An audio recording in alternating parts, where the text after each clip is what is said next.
Lombok. Mungkin niki Amak Songel ada di Kecamatan Kediri dan kebetulan kali ini Amak Songel mau ke UPT PPA atau Unit Pelayanan Teknis Perlindungan Perempuan dan Anak. Nah, Amak Songel di sini mungkin akan bertanya-tanya dengan kepala UPT-nya seperti apa sih perlindungan dan ya terhadap perempuan dan anak yang ada di Kabupaten Lombok Barat. Langsung aja kita langsung masuk ke dalam.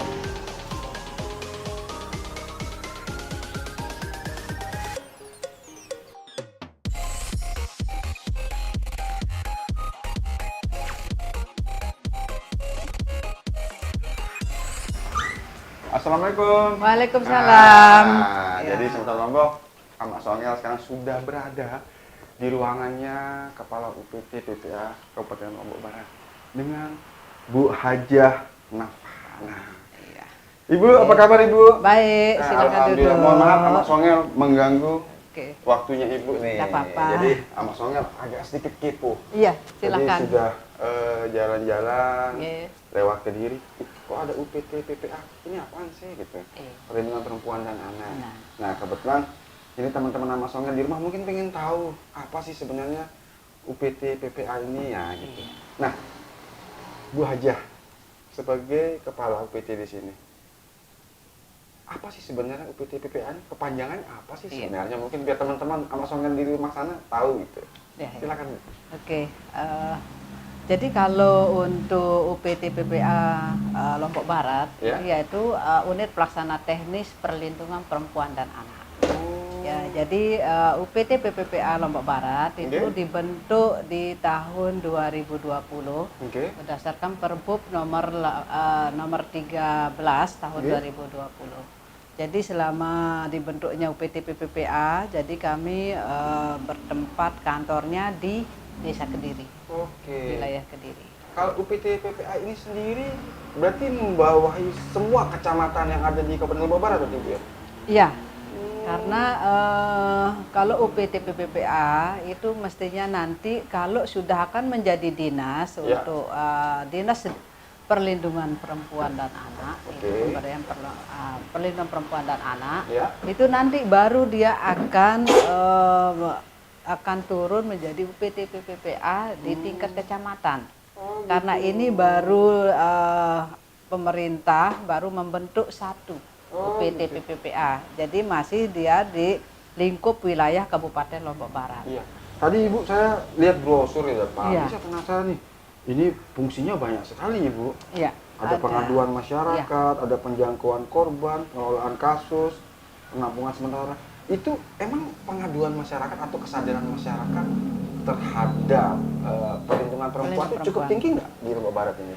Kalau semenjak tahun 2020 dibentuknya UPT PPPA di Kabupaten Lombok Barat, itu sudah kami banyak laporan dari masyarakat sendiri. Kemudian kedua, itu ada memang di semua wilayah desa Kabupaten Lombok Barat, itu ada namanya kelompok-kelompok perlindungan anak desa, seperti berarti PATBM, Ya. itu kemudian KPAD, kemudian di beberapa desa itu memang ada seperti itu. Jadi dialah jejaring yang membantu kami pemerintah untuk menjadi ujung tombak di bawah. Oke. Jika ada kasus-kasus seperti pelecehan seksual, kemudian perkawinan anak, Oke. itu mereka lah yang melaporkan ataupun melakukan pengaduan kepada kami. Di samping masyarakat itu sendiri. Ada berapa indikator Bu termasuk kekerasan terhadap perempuan itu Bu? Banyak sekali ya? Banyak. Kalau untuk kasus-kasus kekerasan itu ada dua memang, kasus kekerasan perempuan Ya. yang sering disebut dengan kasus perempuan, terus kemudian yang kedua yaitu kasus anak. Oke. Gitu. Jadi kasus kekerasan terhadap anak atau Oke. KTA. Kalau untuk perlindungan sendiri Bu, yaitu terhadap perempuan dan anak itu indikatornya apakah bullying juga termasuk di sana? Ya, kalau untuk kekerasan terhadap anak itu bullying, Oke. ya, kemudian pelecehan seksual, kemudian pencabulan itu juga Oke, termasuk. oke. Ibu boleh berbagi info di Lombok Barat, daerah-daerah yang rawan benang merah di beberapa kecamatan Benang ini? merah untuk yang kasus-kasus kekerasan terhadap anak terutama itu ada di wilayah Batu Layar. Batu Layar. Tinggi, Betul, wilayah betul, Batu betul. Layar. Oke, apa yang Ibu lakukan untuk menekan angka itu, Bu, di wilayah itu, Bu? Kami bersama dengan DP2KB Oke. karena merupakan dia juga apa namanya di bawahnya di atasnya kami Oke, oke. gitu. Jadi kalau untuk di bidang P3 namanya pemberdayaan perempuan perlindungan anak Ya. di Dinas DP2KB Hmm. itu dia melakukan upaya-upaya pencegahan. Oke. Jadi termasuk advokasi. Hmm. Salah satunya advokasi baik ke apa namanya dinas OPD lain, Ya. kemudian ke desa-desa, Hmm. termasuk ke kecamatan itu turun untuk melakukan pencegahan. Oke. Kalau organisasinya sendiri, Bu, di sini di UPT ini ada berapa sub? Apakah ada bagian mungkin konselornya, Oh, sekolah ada. dan sebagainya? Ya. Seperti ada berapa? Nah, kalau di sini di UPT PPPA itu ada secara struktur, Ya, struktur, oke. itu ada kepalanya, Mhm. kepala UPT PPA, kemudian kedua ada KTU, Oke. nah kemudian di bawahnya itu ada 3 pelaksana, termasuk tenaga ahli, Oke. di mana tenaga ahli ini ada apa namanya psikolog klinis, Oke. kemudian advokat hukum dan mediator. Berarti ada sub-subnya ya? Ada. Yang untuk memberikan advokasi ada, yang Iya. memberikan counseling juga ada. Yang ya? ada memberikan layanan ada, terus melakukan pendampingan dan penjangkauan juga ada. Oke, berarti cukup berat juga tugas Ibu di sini. Kalau untuk lingkup Kabupaten Lombok Barat dengan kami apa namanya SDM yang istilahnya sangat terbatas, Ya, oke. tapi itu tidak menyurutkan kami Oke. untuk bekerja Hmm. karena kami juga di bawah ini banyak dibantu gitu Berarti ada oleh kader-kader di bawah juga, Bu? iya ada termasuk konselor ya Oke. di semua desa itu ada konselor. Nah kemudian kelompok-kelompok perlindungan anak desa ini ada. Nah jadi itulah yang menjadi Sejenis komunitas-komunitas kecil Iya, gitu? betul. Oh, iya. Oke, oke. Nah, kemudian ada juga LSM NGO yang kita saling berkoordinasi dalam hal pendampingan maupun pelayanan. Oke, mereka aktif juga melaporkan. Aktif juga. Ibu, ini mohon maaf Ibu. Ini kan kalau kita berbicara masalah kekerasan fisik atau kekerasan verbal atau kekerasan seksual lah ya. Ya. Ini kan masih tabu di tengah masyarakat. Iya, Banyak betul. masyarakat mungkin yang malu melaporkan. Betul. Apa kiat-kiat Ibu biar mereka tuh berani terbuka begitu? Iya. Karena ini kalau terus ditutup-tutupi, ini akan menjadi masalah yang besar. Betul. Tidak ada efek jerah untuk para pelaku itu. Betul.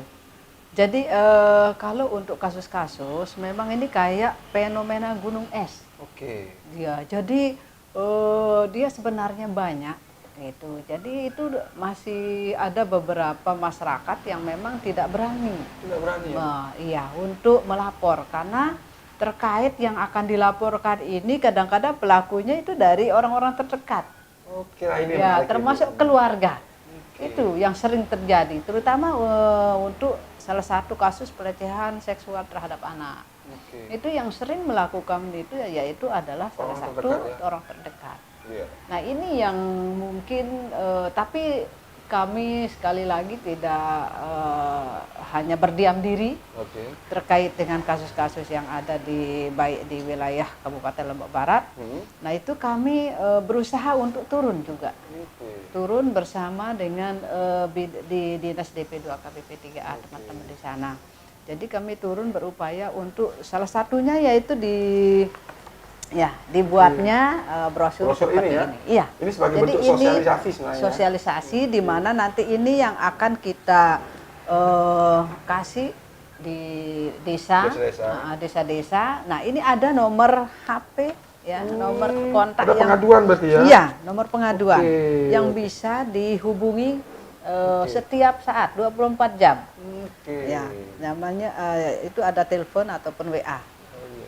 Berarti setelah ada pengaduan baik melalui telepon, teman-teman di sini langsung segera. Ya, baru kita melakukan konfirmasi namanya, penjangkauan. Penjangkauan, penjangkauan kasus.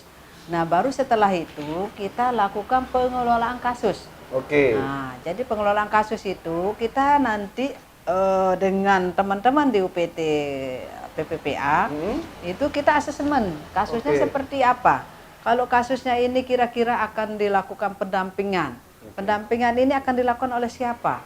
Termasuk mungkin ini harus akan didampingin oleh psikolog. Oke. Nah, baru kita akan berkoordinasi dengan psikolog yang ada. Oh, gitu. iya. Berarti ada jadi alurnya ya? Iya, ada alurnya. Oke. Di sini saya lihat ada penampungan sementara seperti apa? Nah, kalau penampungan sementara itu memang kenapa dikatakan penampungan sementara ataupun rumah perlindungan? Ya. Nah, itu untuk korban-korban yang memang membutuhkan rumah atau tempat tinggal sementara selama dia dilakukan pemeriksaan. Baik itu pemeriksaan oleh psikolog, kemudian oleh misalnya dalam hal pemeriksaan oleh kepolisian. Kalau dia berhadapan dengan hukum ya. Oke. Berarti terus habis itu ada mediasi juga ya? Iya, ada. Oke.